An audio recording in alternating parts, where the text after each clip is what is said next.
Hi, this is Dave Davies of the Kinks.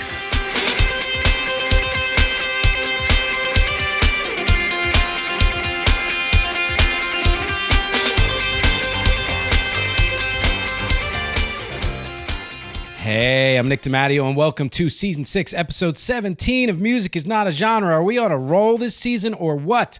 Thank you for watching and listening. As always, if you're just listening, go to youtube.com/@musicisnotagenre, and you can see a video for every single episode that I do. Anything that's not on Patreon. Anyway, thank you again, and let's just get right into it. Everything else can wait until later. The episode this week, the title is The Kinks, the biggest indie band in history. So, why the subtitle, first of all? I think that, well, in fact, why don't I do this? Why the episode in general? Why an episode on the Kinks?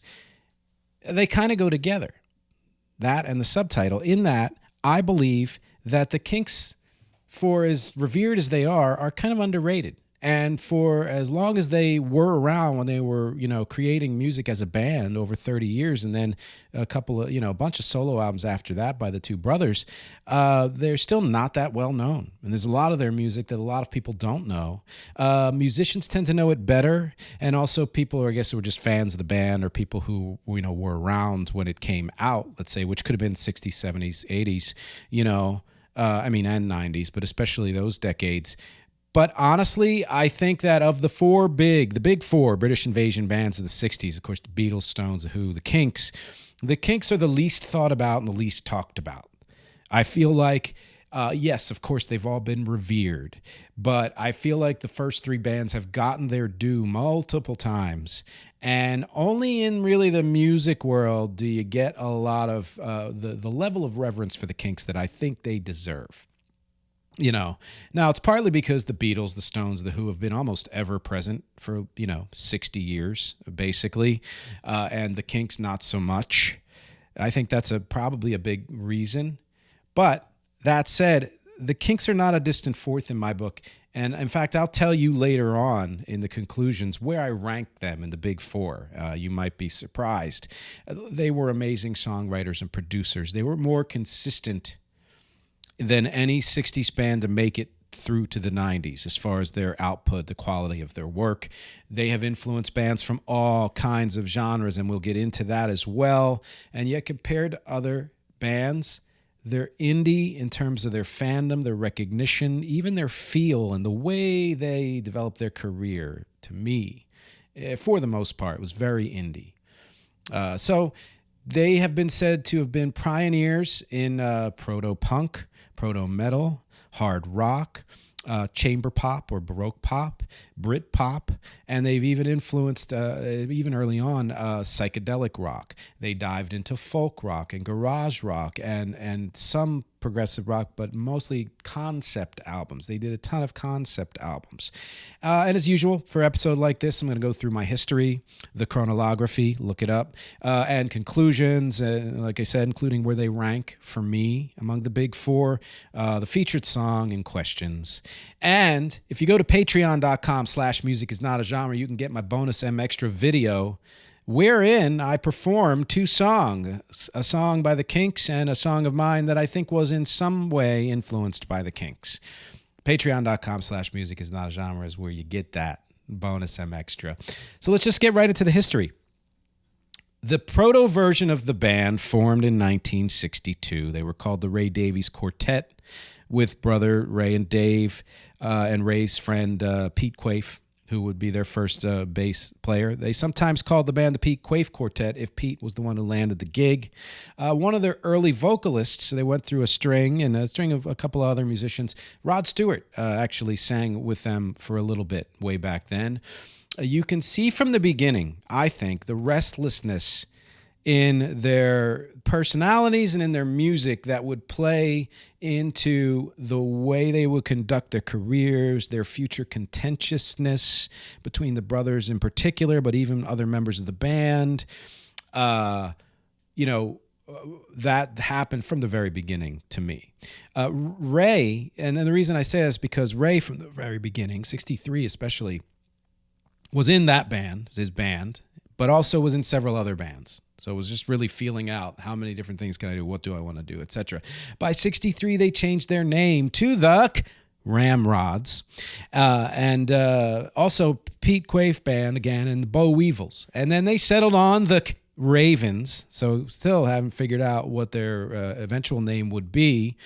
By 1964, their classic lineup had come together with Ray and Dave, Pete Quaife on the guitars, rhythm and lead, Ray mostly on lead vocals, almost exclusively, not quite, Mick Avery on drums, and Pete on bass. Right around then, they finally, in 64, landed on the name The Kinks, because they wanted to give the band some edge, and they thought that was a kind of a cheeky way to give it edge. And of course, at some point in history, Ray said he never really liked the name, because that just fits the personality of him and the band. As was typical, many of their early recordings were cover tunes, including their first single, Long Tall Sally. They did a cover of that. Bobby Graham was their studio drummer for several songs, including that cover. And their first three big hits was not Mick Avery, it was Bobby Graham on drums. They remained reliable hit makers through about 1967, modifying and adding to their sound from its proto-punk origins. And honestly, that isn't even their origins. And we'll find that out when I do the chronology. I'm going to do every album to a certain degree and talk about how the music developed throughout those albums, and you'll see that a lot of it was more like takeoffs of late 50s and early 60s music before they got to that proto-punk sound. But as I said, they would morph so many times into sounds that they helped to freaking invent, really, like chamber pop and things like that. Through the late 60s, they were still critically acclaimed, and into the early 70s, those albums are continually revered. But the hits weren't happening as much until 1970, when John Dalton took over for Pete Quaife on bass, and they put out the Lola album, and the songs Lola and 8 Man were hits. So they kind of came back in a way, you could say. There was more, again, an updated sound. Then they did a couple of albums like that, and then they went into their experimental phase with concept albums. And even though many of their songs from the 70s are well known today, especially in the early 70s and the late 70s, a lot of them weren't actually hits at the time, other than Sleepwalker, Rock and Roll Fantasy, I Wish I Could Fly Like Superman from the kind of mid-late period of the 70s. Andy Pyle replaced Dalton on bass eventually, very briefly, followed by Jim Rodford, who would stick with them for the duration. By the early 80s, they were out of their experimental period for a number of years, and were starting to chart again, a little bit even in the late 70s, and again with an updated and expanded sound. And the reason why I'm like blowing through this is because I'm going to get into detail when I do the albums. For example, Destroyer was a kind of a metal song and was actually very popular among the metalheads that I knew in school. Better Things was their usual singer-songwriter loveliness, and Come Dancing was a huge hit and had kind of that island sound to it. Though they'd have a couple of minor hits after that. Well, they actually had a couple of bigger hits after that, and then they started to fade after 84, let's say, at which point Mick Avery left the band and Bob Henrit took over on drums. They continued to make original and release original music through the mid-90s, and saw a bit of a resurgence in popularity because of the Britpop wave that was happening at the time, like Oasis and Blur and Pulp and all that. And that was appropriate since they were kind of proto that music, but also appropriate because, like Oasis, they had feuding brothers in the band. And then they broke up officially in 96. Pete Quaife died in 2010. There's been a rumor every few years of the surviving members reuniting, but even the last rumor, which spanned 5 years, from 2018 to 2023, turns out not to be true. It might have been true at one point, but they couldn't get it together, mainly because, you guessed it, the brothers can't agree on a direction. Which, like my Death is Dumb series, I always think that bands who are largely or all still alive and can't get it together before one of them dies or all of them die is just a sad thing to me. It's a dumb thing to me, and I'm sure they have plenty of reasons, but it would be great to see that. To me, They're like the Billy Joel of bands in a certain way, where they had a string of hits in different decades and were prolific, and then stopped on a dime. The only caveat there being that Ray and Dave didn't stop. They did a bunch of solo records after the band broke up, and we'll talk about that. A lot of it's quite good, but just like with the Beatles, it would have been better if they did it as a band. So let's get into the meat, which of course is albums and notable singles, my chronology. And a note here, since the U.S. releases early on, just like with the Beatles, were just like repackaged, let's say EPs and non-album singles, or the way they, changed whatever the UK released. I'm not going to talk about them. It's not important enough. I'm also not going to mention all the live albums. The only ones I'll mention are ones on which there was an original song that hadn't been recorded before, which there were a couple of those. So starting in 1964. When they were finally the Kinks, some non-album singles. Their first two singles, Long Tall Sally, the cover, and the original, I believe it was an original, You Still Want Me, neither of them charted. Though they had some of the swagger that they'd become known for, they didn't have the edge yet. And that's true on a lot of their early music. But inspired by the Kingsmen's version of Louie Louie, they changed their sound, getting that distortion by slashing the speaker with the razor. I imagine it was the woofer, but I have no idea, or just whatever the guitar amp speaker was. And that was done just in time for their first album, Kinks. And they released You Really Got Me from that. And then a non-album single was All Day and All of the Night. And they were immediately edgier than any of the other songs they released. And honestly, in 64, they were edgier than the Beatles, than the Stones, and the Who.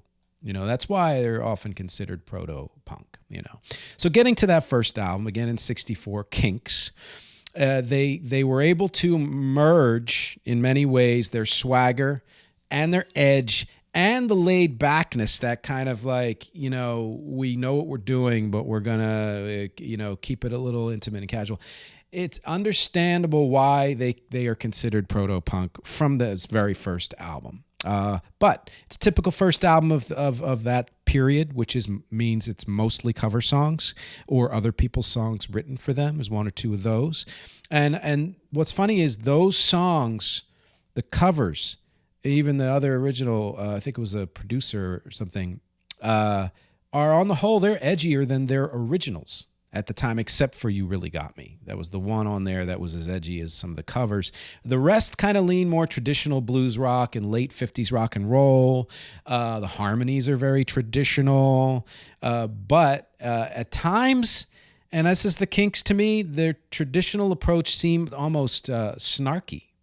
Like on the song I Took My Baby Home, it's like a punk rocker doing a version of an old rock and roll song, meaning deliberately simple and obtuse. And of course they developed from there, but that kind of like, edge that they had to them would continue throughout their career and their solo careers. And when I talk about influence and influencing other music and also in particular my music, you'll see a parallel there. So some of my favorites from this album, the Chuck Berry cover Beautiful Delilah, So Mystifying, the cover Long Tall Shorty, Took My Baby Home. From side two, the Shell Tell Me, I think that's the producer, and very much kind of a pre-Velvet Underground song, Bald-Headed Woman, loose and subversive, at least in its first half, and then it changes. But again, a Tell Me song, I've Been Driving on Bald Mountain. That's two songs that he wrote, if you're scoring, that you have the word bald in it. So he might have had a complex. It sounds a bit like the band Them, the Van Morrison band Them. Stop Your Sobbing, because he said, stop it. And even though it's not a great song, just the delivery, again, is very kind of edgy in a way. Also from that year, Kink Size Session, it was the EP, just a month later, and they're already pushing their envelope. They did their version of Louie Louie, which it's a great cover of that. And I also like their song Things Are Getting Better from that EP. 1965, out of the gate, Tired Is Waiting is just a spectacular single, Tired of Waiting. It builds on the previous hits, but in a very different way. It's slower. And all the non-album singles are all pushing forward too. And of those, I like Set Me Free, Little Girl, and See My Friends. And some EPs came out early in the year that featured some of these singles. That's all you need to kind of know about that. But then the album Kinda Kinks comes out in 65, and now it's almost all originals. And you can hear the leaps that Ray in particular is taking in songwriting, even though there's still a foot in the typical kind of white British R&B sound too.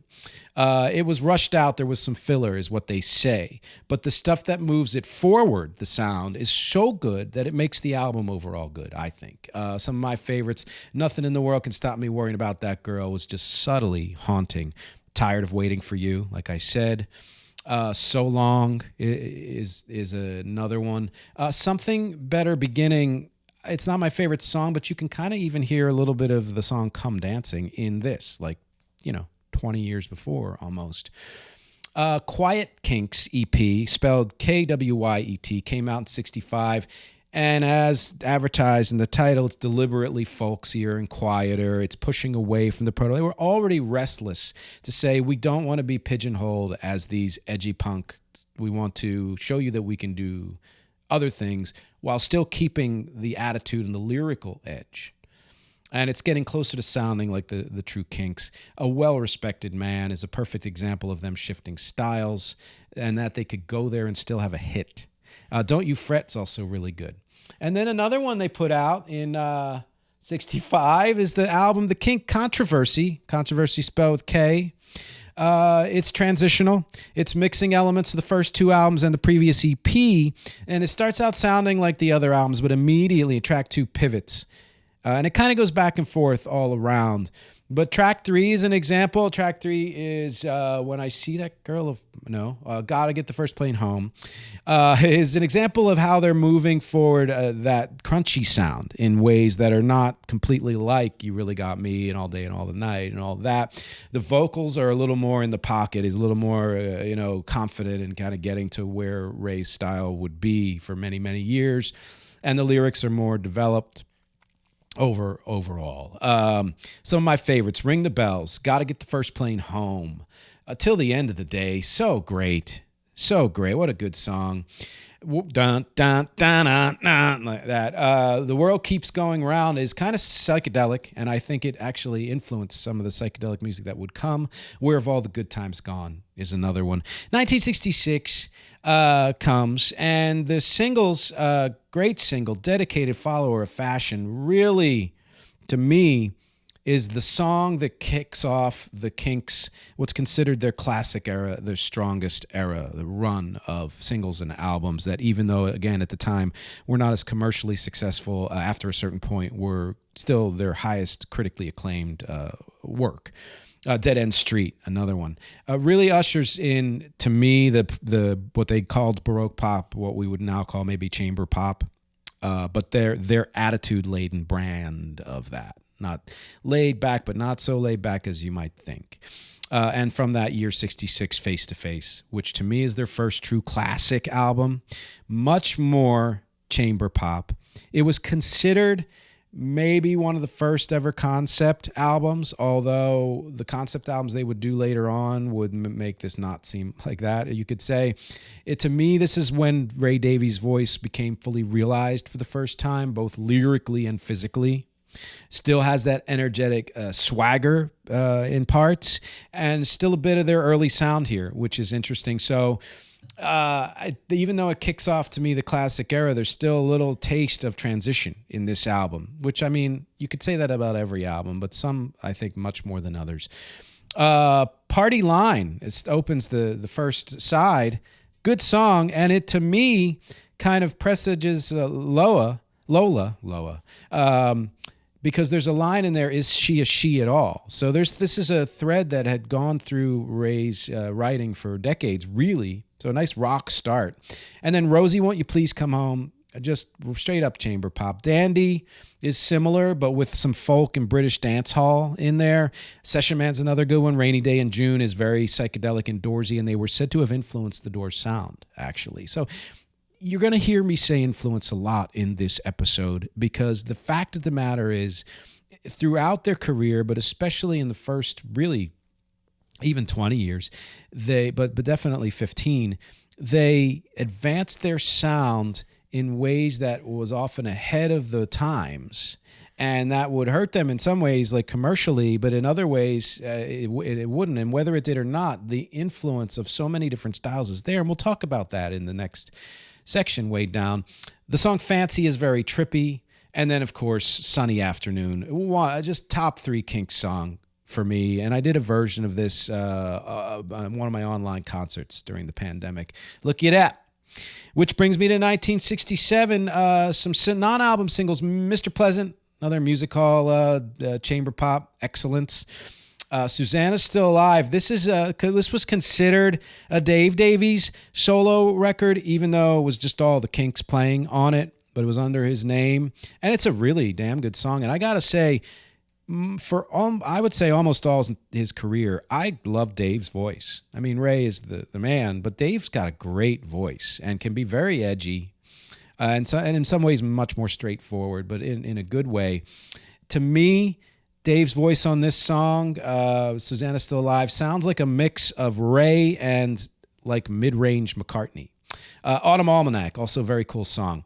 67, the album, Something Else by the Kinks, comes out, and it sounds more like the Kinks than anything before. If you think of the Kinks, this is probably the album to dive into, because it's as closest you'll come to the classic Kinks sound. Right off the start, it's experimental and energetic. They're able to incorporate those two things and still have hooks and all of that. Their early sound with the doo-wop and all those other things is finally gone. It would return, believe it or not, at some point in the 70s in a different way, but they kind of knocked all that out and are really like not derivative in any way, shape, or form on this album. It was not well received at the time, but it's often considered one of their top 3 greatest albums, and it might be my favorite. I mean, David Watts, Death of a Clown, which was another Dave single. It was very country, but great song. Two Sisters, which is chamber pop. No Return, which is a little samba beat. Harry Rag, Situation Vacant. I love the song Situation Vacant. Side 2, Love Me Till the Sun Shines. There's another Dave Davies song. It reminds me of Sweet Emotion, believe it or not. Lazy Old Sun is just full-on psychedelic, and I absolutely love the song for that. And Afternoon Tea is also great. And then, of course, the absolute classic, Waterloo Sunset. I mean, you can't really get better than that. And I think it's often considered one of their greatest songs ever. Which brings me to 1968. Some of the singles they released that year, Wonder Boy, Days, and Lincoln County, which is all solid. But that last one, Lincoln County, grips me because it sounds like they're doing Dylan, but in their own way, which is very cool. And what's interesting about 68 is this is kind of when their popularity was waning, especially in the States. And yet, one of their greatest albums, and one of the greatest albums in history of any band, the Kinks Are the Village Green Preservation Society, comes out in this year. Again, not a hit at the time. It's an early concept album. And it's the point at which Ray Davies took over as producer. For those of you just listening, not only do I have Come Dancing with the Kinks CD in the back, which is the only one I own, I also have one of my shirts from my store, DIY. It's one of my favorites, and it's in part in honor of the fact that they were DIYs from this point on, with Ray producing all the albums. And I'll talk about that again later. This shambling sound that they start on this album is what would carry them into the early mid-70s. So it was of its time, but it was ahead of its time in ways that, again, weren't well received at the time, because it was, I guess, a little too ahead of its time. The chords are more complex, but it's still hooky. It's still concise. You can hear them transitioning again, because they would transition throughout their career, adding chamber pop with grit, which is one of my favorite things. I've done a lot of that in not a lot, but enough of that in my career to where I get that chamber pop sound, but I add some grit to it. And honestly, this album's usually in anybody's top 3. And I love side 1, Village Green Preservation Society. Do you remember Walter? Picture Book, maybe my favorite on this album. And this is a clear influence on Stone Temple Pilots' Big Bang Baby. Listen to Kinks' Picture Book and STP's Big Bang Baby back to back, and you're going to hear the riffs being super similar. And Weiland's first lyrics are, "I got a picture of a photograph." I mean, you can't get any more obvious than that, and yet they made it their own. And anybody would say that. Johnny Thunder, a great song, and it's also where the New York Dolls' Johnny Thunders got his name. And then you have Big Sky, which is the chamber pop / grit, which is a great song, just a great sound. Side 2, and I'm not as fond of, but Starstruck is a great song, and Wicked Annabella, also a great song. Mr. Songbird is on certain versions of this album, and it's basically, to me, their version of the 59th Street Bridge song. So if you want to say that. 1969, some singles, Hold My Hand and Plastic Man, both good. I think they're on the compilation somewhere as being some of their best singles. It's the first one, Hold My Hand, is Dave Davies again. Sound-wise, again, the first one is looking forward. Plastic Man, to me, is looking backward. I guess more, is it chamber pop, kind of? I can't remember. But also this year in 69, Arthur, or The Decline and Fall of the British Empire. Again, really poorly received, but again, ranked as one of their best ever, the best from any band. It was meant for a TV show that was never developed. They're leaning even more into the shambling grit and a less chamber music, more country rock creeping in. Ray doing this kind of fuller thing with his voice in the way he's talking. He liked to morph his voice in the same way that Scott Weiland liked to morph his voice. It's as though he's taking on a character here. And I think this album so far is, up till this point in history, is their most consistent from side 1 to side 2, and maybe one of my favorites. The first one, Victoria, excellent. It's like a McCartney solo song. Yes or No Sir, can hear how songs like this influence 90s bands. Drivin', I love. Brainwashed is revisiting their earlier sound, but with everything they learned. Again, a huge influence, as far as I'm concerned, on other later bands. Australia, long solo section at the end, and kind of reminds me of early Chicago. Side 2, Shangri-La, sounds like freaking Bell and Sebastian. I'm sure they heard that. Mr. Churchill Says is another great song. Nothing to Say is like Lady Madonna if it was done by the band, meaning the Robbie Robertson, the band. Which brings me to 1970, and the last one I'm going to do before the break, and it's a big one. It's a comeback album for them at the time.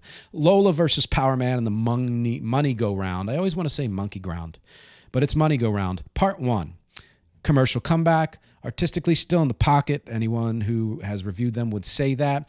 It is a shift into the new decade as worthy as any shift of any band, including the Stones and the Who would subtly reinvent themselves during the beginning of that decade. Again, Ray produced this. He's producing all the albums at this point.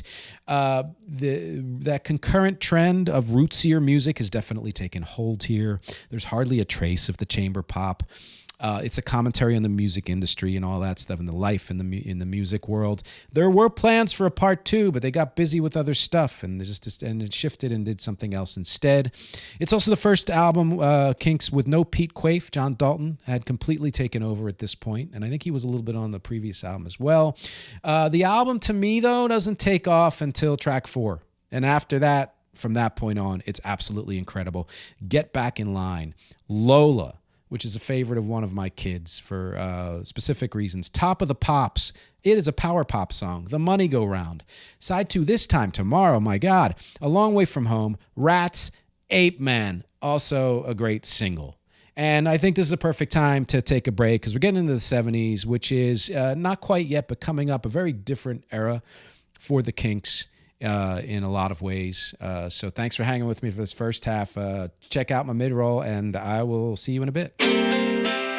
Hey, so I was going to do the usual and just list all of the links that I'd love for you to check out, but I realized that everything you need to know and everywhere you need to go is at nickdimatteo.com. That really is the hub. I list all the links in every episode just in case, but nickdimatteo.com is where I put everything that I do. If you want to know more about this podcast, whether it's the audio version or the YouTube version at youtube.com/@musicisnotagenre or wherever else the podcast shows up, or if you want to support the podcast at patreon.com/musicisnotagenre, just go to nickdimatteo.com. It's all there. If you want to check out my full discography of original music and covers for my band REC, REC, and beyond, it's at nickdimatteo.com, including all the streaming and social links for wherever you listen to music and wherever you check out your soch. My acting clips are there. My voiceover clips are there. Graphic design, my blog, and most especially, it's the best place to contact me. If you go to nickdimatteo.com/contact or just hit the contact is on every single page. You can send me a note, say hello, ask me any questions you'd like. You get a newsletter a few times a month. And if you have a project of your own and need work done for it, whether it's audio editing or music or voiceover or graphic design, or if you have an event and you need live music, go to nickdimatteo.com, contact me, say hello, let me know what you need. I'd love to hear from you. Thanks for listening. Let's get back to the show. Idafsork, which is crossfade backwards, although not phonetically. I love trying to recreate backwards words phonetically and then playing them forward, and it sounds like you're an alien speaking English, but not today. Let's get to 1971. So you had the Lola comeback, right? Which, again, wasn't comeback artistically, just commercially. Artistically, they're still in the pocket. In 71, they released an album called Percy, which not a lot of people know. I don't know if it was released in the States, honestly. It was the soundtrack for a British comedy film. And to me, it's sort of it's an extension of Lola, but in a more intimate way, which and with orchestration. So those two changes kind of befit a soundtrack, more intimate, more orchestration, and half of it's instrumentals. So again, you can see that it's almost like Yellow Submarine, or half of it's instrumentals. God's Children, great song, absolutely love it. And Moments at the end of side one, I also really like. And then side two, I didn't pick any. So yeah, this is one of those where you respect the fact that they were going in a different direction and trying new things. Music synced to the dramatic production, which would become a big thing. The drama will become a big thing for them very soon, but it's not one of my favorites. That said, that same year, they released Muswell Hillbillies, which again is considered one of their best albums, and again was not a success at all at the time. It's considered the last album of their classic period, of that kind of 5-year-ish stretch of utterly amazing albums, one after another. To me, it's stylistically, it's in the same vein as Lola and the Monkey Ground, which I'm just going to keep calling that, Lola and the Monkey Ground, and Percy. Though it's starting to creep in. What's starting to creep in is more American styles, more Americana, more different kinds of American music, which is, makes sense considering the title. We use the word hillbillies. You can hear why it wouldn't have been a hit. It's pretty laid back. It's pretty esoteric. And before I get to the last comment here, I think this is a perfect example, although there are examples before and certainly after, of why the Kinks to me are really the biggest indie band ever. Because even though plenty of huge bands have gone off on tangents and done different styles and experimental things here and there, I don't know if there's been a band as huge as the Kinks who've gone in as many different directions as the Kinks have gone. And regardless of whether or not it was a commercial hit, they followed where they wanted to go musically. I assume most of them agreed, although there was contention, and Ray was kind of the leader in that. You can also see Ray inching more towards the concept albums that would come up very soon in the 70s on Muswell Hillbillies. Some of the songs I like: Acute Schizophrenia Paranoia Blues, which has a New Orleans feel. It's got the horns. I don't know. I think, was this the first time, other than maybe the orchestration on Percy, where horns were incorporated in a significant way in the Kinks albums? I'm sure there were a few before then, but really show up here. Holiday sounds like Tom Waits in style, the way it's arranged, even in Ray's voice. And this is 2 years before Tom Waits released his first album. So interesting there. You wonder if maybe he heard, any of this, or if there was just sort of a thing that was happening at the time that both picked up on. Who knows? I've not talked to any of these people. Alcohol, although not one of my favorite albums, again, sounds like a freaking Tom Waits song. On side 2, Holloway Jail is a song that I do like. But again, this is not one of my favorite albums. 1972, Everybody's in Showbiz, adding more Americana, but otherwise kind of the same. It's a little funkier than Muswell Hillbillies, and the horn section is still there and sounding great. I'm a big fan of horns. There's a lot more energy on this album than on Muswell Hillbillies. And for sure, it is thematic, and it's much closer to a concept album, the way some of their previous albums were considered proto-concept albums. And for one thing, the jadedness and the ennui of kind of being a part of an industry that, runs you ragged and screws you in many ways is definitely settled in. But let's keep in mind that Ray's attitude towards things has a jaggedness pretty much throughout, even on some of the mellower songs. And I'm going to talk about that in the influence section. Some of my favorites, Here Comes Yet Another Day, the opening of side 1. Opening of side 2, Motorway, really like. And also You Don't Know My Name, another Dave Davies song. And what's funny to me, he's like the Morris Gibb of this band, where he brings a different energy to it that still fits, but yet it's a very welcome different energy. And Celluloid Heroes, which is just a classic single. And I think their last super big single before they'd go into their middle muddle period, whatever you want to call it, which would come up in 1973 with the album Preservation Act 1, which is their first true concept album.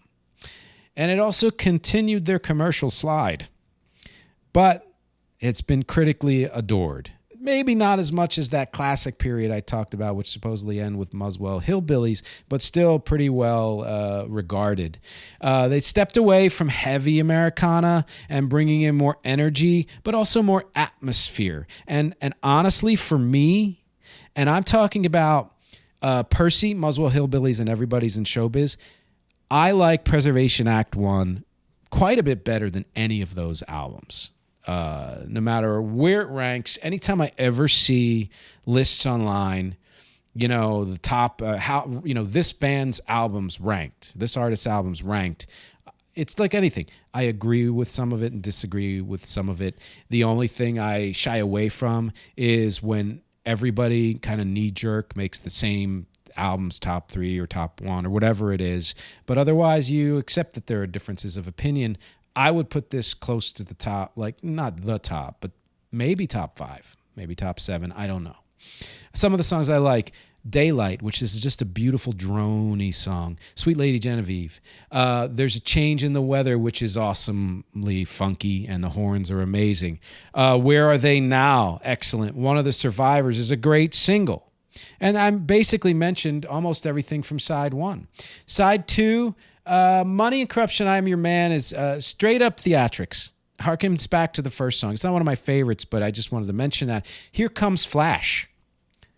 I got to wonder if this influenced the Queen song from the film in the 80s, because even though it's not anywhere near identical, there's an energy to it in the way it's presented that seems very similar to me. Which brings me to 1974 and the follow-up to this album, Preservation Act 2. Which is not just a 2, it's also a double album. Not very well received, and not usually ranked as one of their best or very critically acclaimed anywhere. It turns out it went better. It went over better live, which, since it is a rock musical, it's a concept album, it makes sense that it would go over better live. It's interesting. It's absolutely worth a listen, but I agree that it's hard to get through. You can, if you see it performed, you probably enjoy it a lot more. Style-wise, it's very similar to Preservation Act 1, but it just doesn't gel for me in the same way. But I will say it sounds somewhat, actually quite a bit, like Rocky Horror. And Rocky Horror came out the year after this. So again, it might have been a zeitgeist thing. It might have been an influence thing. Who knows? I do love how experimental it gets. Songs I like on here, Money Talks, He's Evil. from side 1, side 2. Side 3, Oh Where Is Love, which is a decent rock musical song and has female vocals. And side 4, Artificial Man. It's weird, and I like it for that. 1975, Soap Opera. Third concept album in a row. And again, not well received at all. This just continued their slide into obscurity, into the indiness that I've been talking about. Sticking with the horn section, which I think is absolutely cool, but kind of 100% away from Americana, which for my taste is also kind of cool. I can take quite a bit of that, but only so much of it.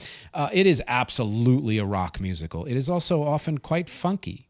It was initially developed, the soap opera, for a teleplay. So it's super theatrical. I don't think it was used for that teleplay. I wonder what the music would have been like, what the music world would have been like if any of the Kinks' theatrical albums in this period actually succeeded. Because there are plenty of rock musicals that have succeeded before, during, and after this period. None of these did, and I just wonder what where that influence would have gone, considering all the other influences they perpetrated. No doubt, though, Ray's songwriting still great. Just I don't know if there's a more consistent songwriter in the big four over a decades-long span. Let's say overall, it is a more accessible listen than the Preservation Act 2, and it does have a good arc for a concept album. I like the arc of it. Everybody's a Star, Star Maker, a great single. It is very, very Bowie and a very good song. When Work Is Over, Have Another Drink are some of my other favorites. Side 2, Holiday Romance is weird and it's campy in good ways. And A Face in the Crowd is another one that I really like. Same year. So 74 are we in? Dang, no, I'm sorry. 70, I'm scrolling. 75. So same year, the album Schoolboys in Disgrace, which is the last concept album for them. And yet, it's a pretty big shift in style. This is the point at which they go back and pull in some of that 50s throwback influence, doo-wop and pop, that they had abandoned after their third or fourth album completely. There's also a little taste of arena rock, although the people who say this is like their arena rock period, I don't think I would agree with that. I haven't been a fan of 50s throwback music since maybe Billy Joel's The Longest Time, but so this mostly falls flat for me. But again, the songwriting is great. The closer to arena rock stuff is really good, and it's forward-looking. And I think it was an important album because they were getting out of the sounds and the approach of the last few albums and moving them into their next phase, which is their late 70s period, which to me has been vastly underrated. The first side I'm not a fan of. Side 2 I like quite a bit. I'm in Disgrace, Headmaster. The Hard Way is kind of like a power pop glam rock song. No More Looking Back is as mid-70s as they ever sounded, especially that keyboard. They had such a great keyboard player through this whole era. And Finale is the last gasp for, I think, quite a while of a horn section and of backup singers. And a neat little 1-minute song.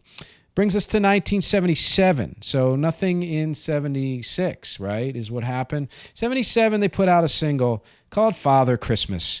Absolutely top 5 Kinks single for me. And it's possibly, and I'm going to say this, the best rock Christmas song. I don't mean early Phil Spector. You can't take away from that and all that stuff. I'm talking about rock, like straight ahead rock Christmas song. I think this might be the best. And I love performing this with my band. Not a hit at all when it came out, but has since become very popular. It's covered often and is always around some point during the holidays. That same year, 77, is Sleepwalker. Is a nice transition into a sound that's like Southern groove rock that sounds a little like Steely Dan and Steve Miller mixed together. Like gritty blues kind of Southern rock kind of thing. It's a scaled down sound, which I think serves them well at this point, which again, the instinct for Ray and for the Kinks in general was to always do a little bit for an album or two or three and then shift. And I love that because that's evolution. That's how music, someone who's in love with music as opposed to someone who just loves music or does music. This is also first album that Andy Pyle was on. It's also their first charting single from this album in quite a few years. And it's very mellow, but very listenable, I think. Life on the Road was a holdover from the previous album style. But what I like the single Sleepwalker quite a bit. From side 2, I like Jukebox Music. I think Sleepless Night is an underrated song. I think Stormy Sky is another underrated song to the point where I just put it on a playlist, which next week my podfast is going to be about my playlist. I'll talk about it. Life Goes On ends the album is another great song. 1978, single, nothing from no non-album singles. But that year is the year that Van Halen released its version of You Really Got Me, and it is freaking iconic. And it, to me, is on a par with the original. They're both amazing for different reasons. And when we do it live, we do a mix of the Kinks and Van Halen version. I can't let the song go by without one of us doing that David Lee Roth, short, punchy wail that he does in the chorus. You really got me. I mean, I don't want to go that high because it'll blow the mic out, but you get the point if you've heard the song. Also that year, the album Misfits, which continued their very slow rise back to commercial success. It's even mellower than the previous album, which is kind of cool. And it's kind of late 70s, let's be honest. It's very similar to the previous album. It's also the last appearance of John Dalton on bass. Ray's voice shifts again. And to me, this is the first album in several years where it doesn't seem like he's putting on a persona. Like he's just, this is me. Which, all of that's fine. I love shifting my voice or whatever, but you kind of always like it when somebody's in their own pocket, which he has been off and on throughout his career. Some of the songs I like, Live Life, which to me was a bit of a taste of what was coming up soon in the late 70s and early 80s. A Rock and Roll Fantasy, which was a hit in a foreign land. Side 2, Black Messiah. I love that they released this song as a single. It's basically a song about Jesus was black in 1978.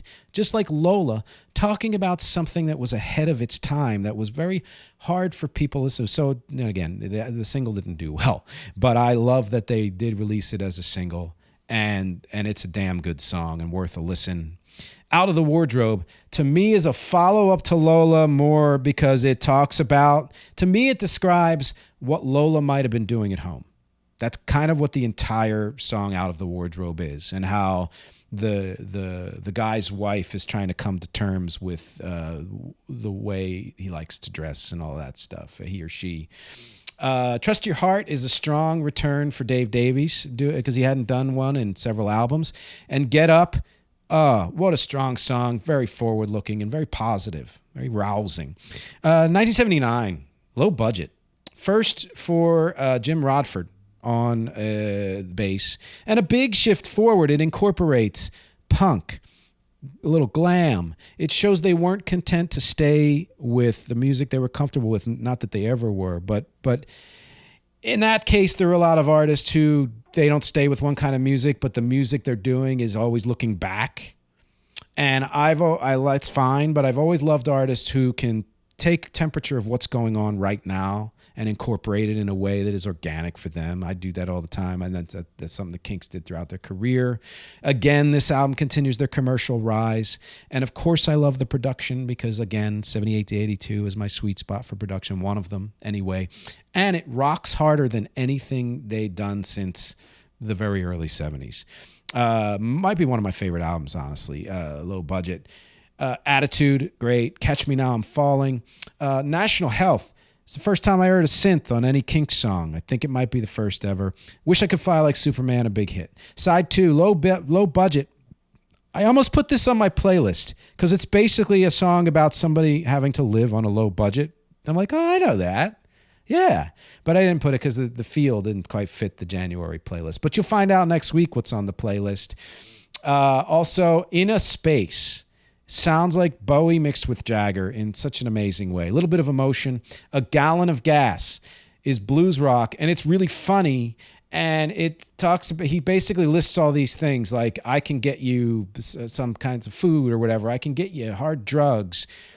But the one thing I can't afford is a gallon of gas. And if you know the gas crisis of the late 70s, you can see. Moving Pictures, it ends the album. It's got synth yet again.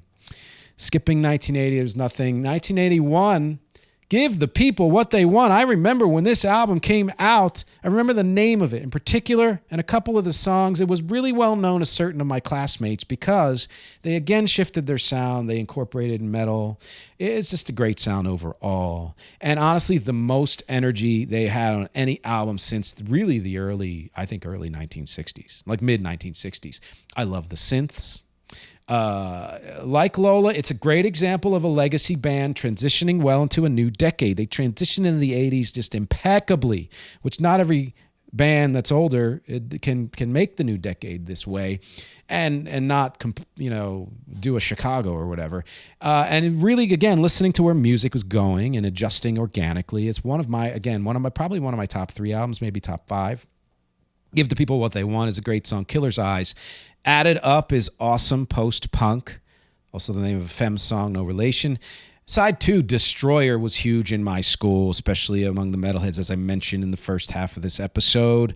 There are 2 references to old Kinks songs, All Day and All the Night. You'll hear right from the very beginning. And lyrically mentions Lola. It's not straight up metal. It mixes metal and new wave, and it does it amazingly well. Yo-Yo is great. Back to Front is great. Art Lover is funny and forward-looking to the next album. Not one of my favorites, but a comment there. A Little Bit of Abuse, another good song. Better Things is to me like Bowie's Heroes, which means it's a song that's been even better received as it ages. It was kind of a minor hit, even a bigger hit than Heroes was at its time.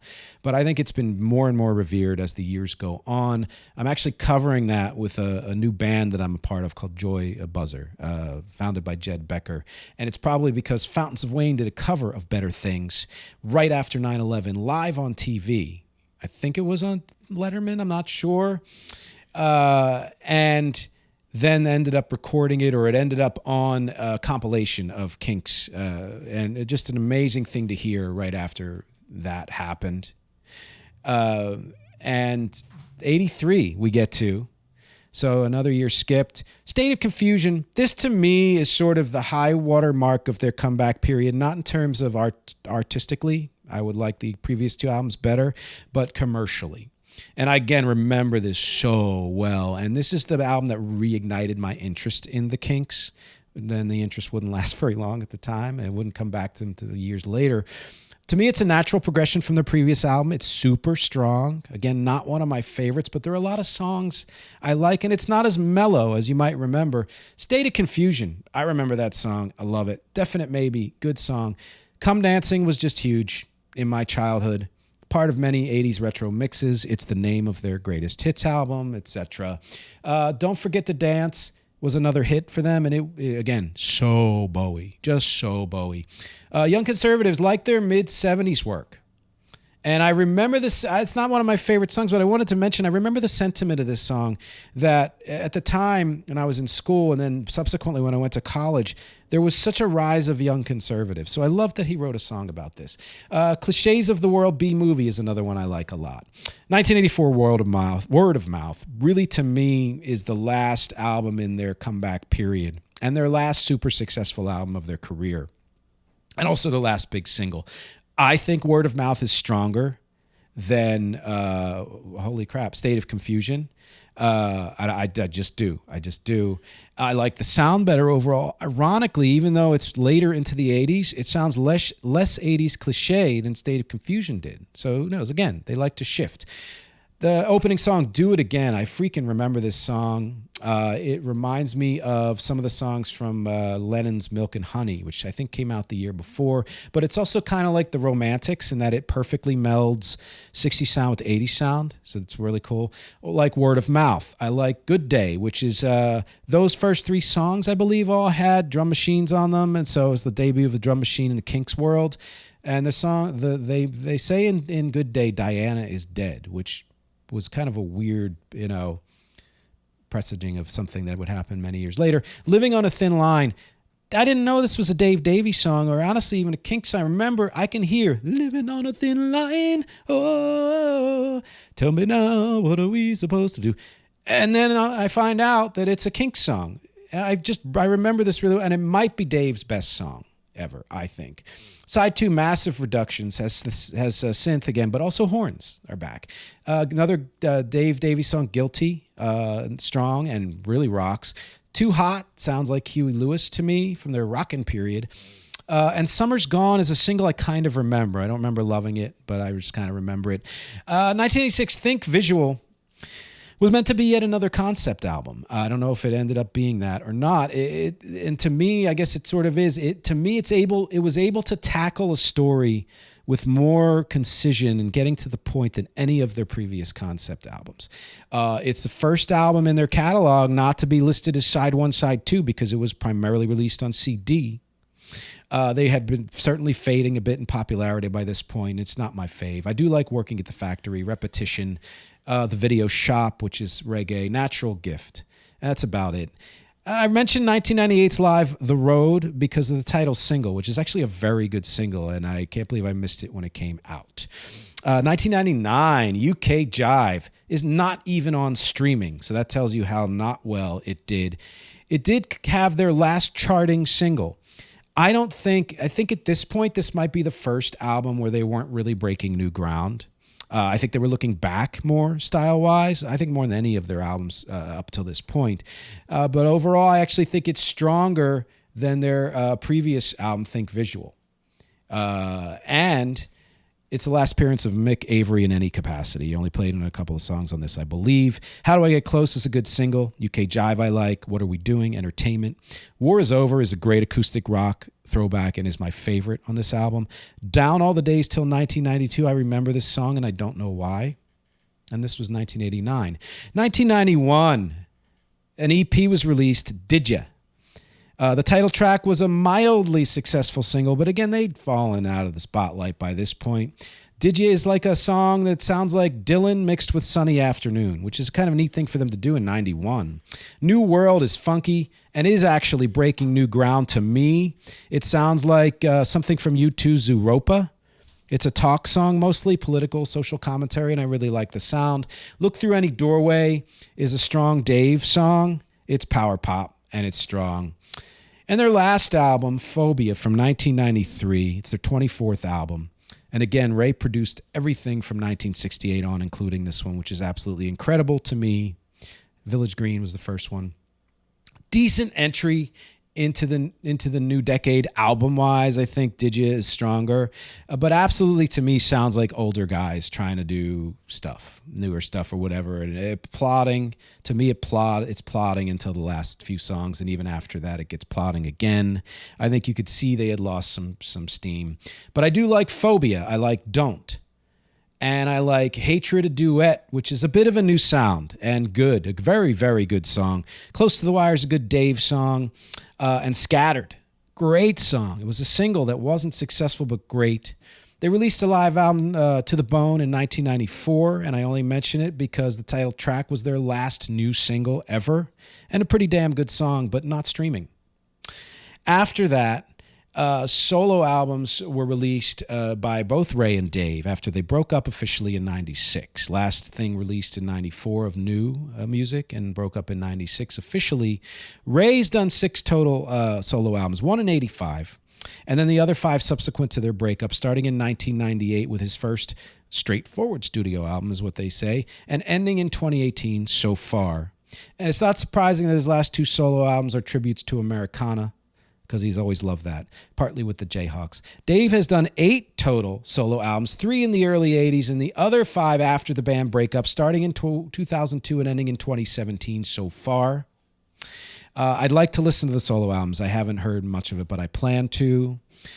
Some notable tribute albums. 2001, Give the People What They Want, Songs of the Kinks, was garage punk and indie artists. 2002, This Is Where I Belong, songs of Ray Davies and the Kinks as indie and power pop artists. That's where that Fountains of Wayne song is. Keep that in mind. So conclusions. All right, for me, where do they rank? Beatles, Stones, Who, Kinks? They rank in extremely close third. Beatles are always my top. The Who is a band that I am constantly inspired by. And they morphed in ways just incredible. Even their most recent album, damn good. The Kinks are really close to The Who for me, and maybe more consistent overall, and especially songwriting-wise. And we're able to have decent hits in the 60s, 70s, 80s, and a little bit in the 90s. And why I put them over the Stones is nobody's going to say the Kinks were a more successful band. The Stones, some would say not a better band, whatever. The different kinds of bands. Really, the Kinks were kind of like almost a one-man show with Ray, although there was some collaboration in there. But it's because the Kinks influenced me more. They resonate with me more than the Stones ever did. They just hit me in a more direct place. Their diversity, their willingness to explore tons of styles is just leaps and bounds over the Stones to me, who have found their style and stuck with it for the most part. They've added things here and there. They're almost on a par with the Who, just in different ways. I think style-wise, I probably resonate a little bit more with the Who, but in terms of approach, I resonate more with the Kinks. Because just when you thought they might get stuck in one mode, they shift every few years. I love that they followed the music wherever it took them. It's something I do, regardless of commercial success. And God knows I haven't had any of that. You got to go where the music tells you to go. I do think it is mostly a singer-songwriter band like Wings, because 99% of the tunes were Ray's. But his writing was always so strong. And the instrumentalists that were there, and Dave's contributions also really strong. They have influenced so many bands and so many styles. And here's the thing. If you steal from the Kinks, you will seem brilliant, because most people don't know their work well enough. And they should be emulated more. But really, they're not. Who are they emulated by a lot? Indie bands. No surprise there. They are the biggest indie band ever. But I think when you find bands and artists that you like that not a lot of people have heard, and you emulate them or steal from them, quote unquote, and incorporate that in your sound, you are doing the world, to me, you're doing the world a service, because you're bringing back a part of the life of that band or that artist. And they've absolutely influenced me. I mean, more than anything, sound-wise, not quite, but their approach, parts of their sound for sure, but their approach in the way they create music. But I think the biggest influence is something I mentioned about Ray's approach in particular. There is a jaggedness, there's a kind of an edge to everything they do, even the softer songs. There's a restlessness in all of the music. There's nothing super laid back about it. And the thing, listen to any of my songs, Rec and all of that stuff, even the ones that are mellow, there's something very forward about them. And that's how the Kinks always were. And I don't know why that is. There's almost it's like the urgency of needing to create music comes across in the music itself, which is not always the case, but is, I think, true for the Kinks and true for me. There's just a certain agitation there. I like that word agitation when I'm describing a lot of my music, even songs you might not think have that underlying. They do, if not sound-wise, then maybe lyrically and all of that, which brings me to the featured song. And again, there's no direct parallel to any of the music I make, and not a lot of it sounds like what the Kinks did, or if so, I may have shared it already. But their approach, their amalgamation, their mix of pop and sweet and edge and acerbic, their songwriting chops, their consistency, all of that has influenced me so much. So I chose a song from a recent reissue, 96-95, when I was going under the name Nick. It's a song called Just the Same, because it mixes pop with rock, with weirdness, with and lyrically there is bitterness there. There's grit along with the sweet. There's piano in there, but there's that kind of a grittiness and a hardness in a lot of ways. You don't feel soothed, even though the piano separated from the song could seem like a soothing piano. You don't feel soothed by this song. And that's, I think, why I chose it for this. The bridge is super odd, but it works. There is some campiness, a little drama in it, the way the Kinks would incorporate it into a lot of their music. And there are hooks. It's a songwriter's song. And it's, to me, reminiscent, at least in terms of approach, of the Kinks. That's kind of my episode. Don't forget the bonus MxG video. I'm going to be playing 2 songs, a Kinks song and an original song. Not just the same, another original song that I think actually is closer in sound to the Kinks. Go to patreon.com/musicisnotagenre to find out which 2 songs I play.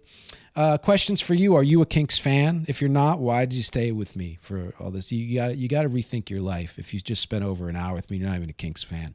Unless you wanted to be, and this is how you discovered about them, then I love having you here. Actually love having you here even if it was a mistake. Where do they fall for you in the British invasion hierarchy? The big 4. Do you think they deserve more recognition? I want to know answers to all of this and anything else you have to say, because as always, my objectives here are music, conversation, and connection. Thank you for hanging with me for this slightly longer episode, and I will talk to you next week. You know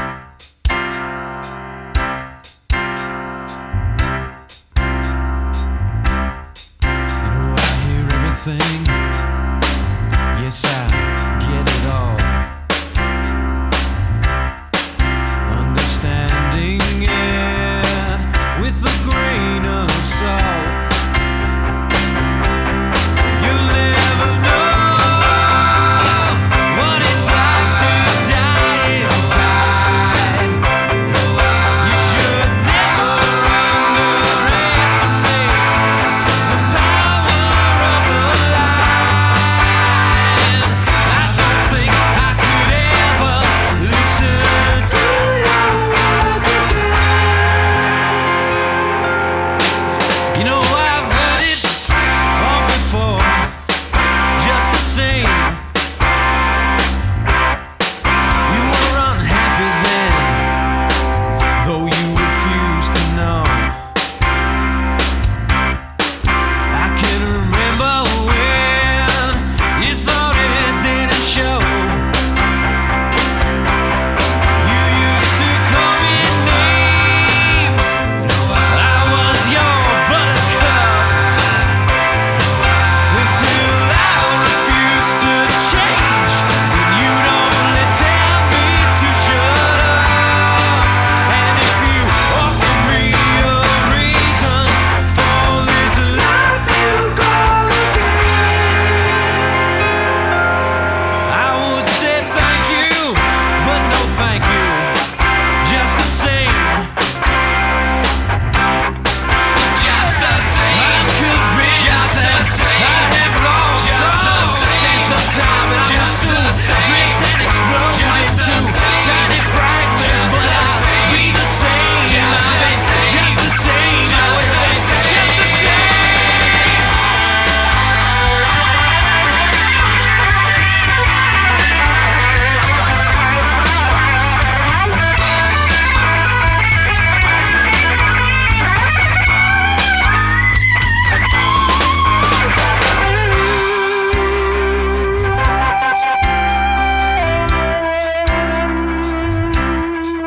Yes, I thank you for what you've done for me. And I thank you for the hell you've made me see. I wanna thank you, thank you, thank you. I wanna thank you, thank you, thank you. I wanna thank you, thank you, thank you. I wanna thank you, thank you. And if you ask me how I feel right now after everything is true, I will say nothing. I feel nothing, so there's nothing to explain. And I will always never be the same, just the same.